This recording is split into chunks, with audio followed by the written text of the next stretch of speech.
Alright guys, today we want to talk about switching licks out in a song.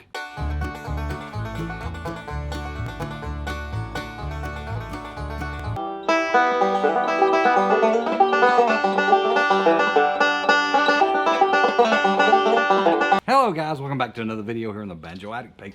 Thank you all so much for pushing that play button. If you're new to my channel and you love banjo music, please consider smashing that subscribe button, guys, because that's all I post on here.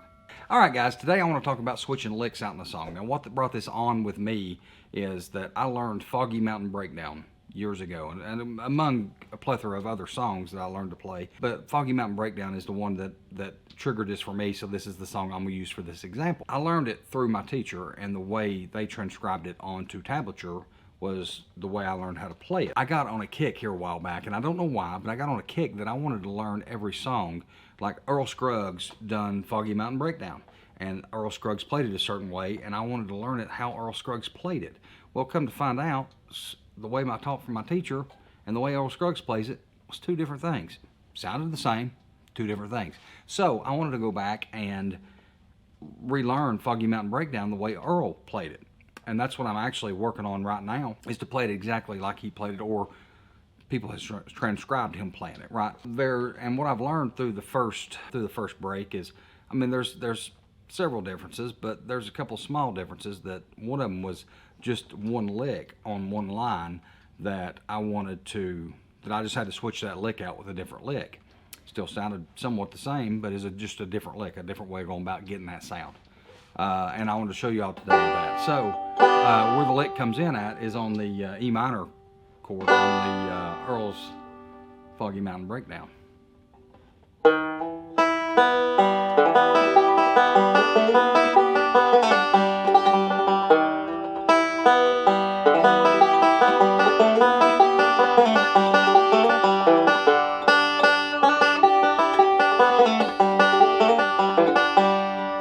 Now, what got this going on, if you heard right there, there was a in that, and I've never heard Earl do that, and that's what triggered this in me, was that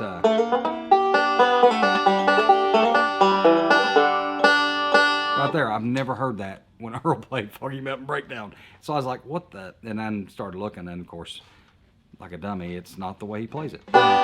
This is the way Earl plays that same passage. So you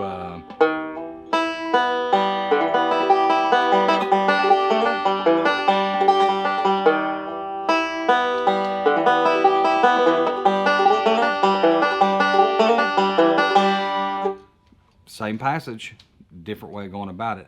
And so I had to switch those licks out right there,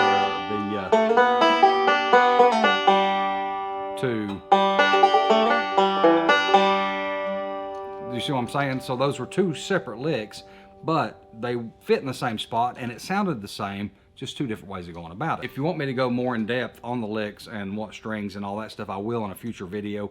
Today I'm not getting into all that right now because I'm not a teacher.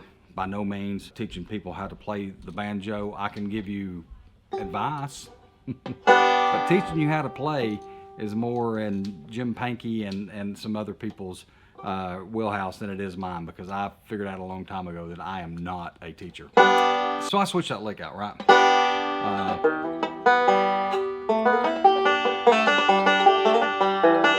Two.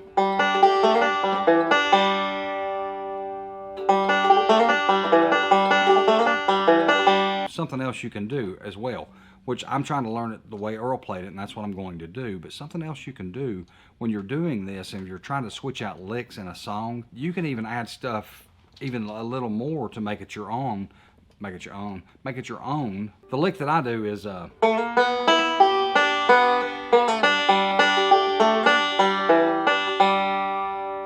the lick that I do there, or the one that I learned for Foggy Mountain Breakdown. The one that Earl does is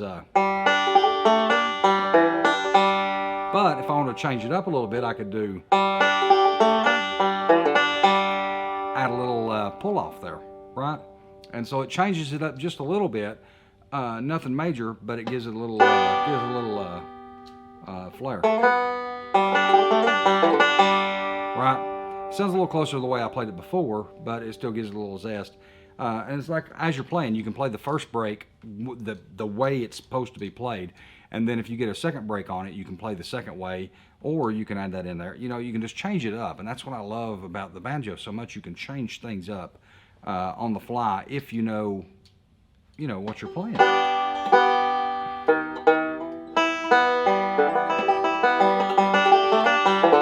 That's just something that I come across as I'm trying to learn how to do this right now. I'm still doing my claw hammer deal. I'm actually filming videos that I'm going to do a montage of later on for the claw hammer stuff, all in one video. So that's why I hadn't been putting out a whole lot of claw hammer videos each week. All right, guys, well, I've got to the end of this video, and I'm going to be honest with you, I'm not really sure that it's even comprehensive. I hope it is.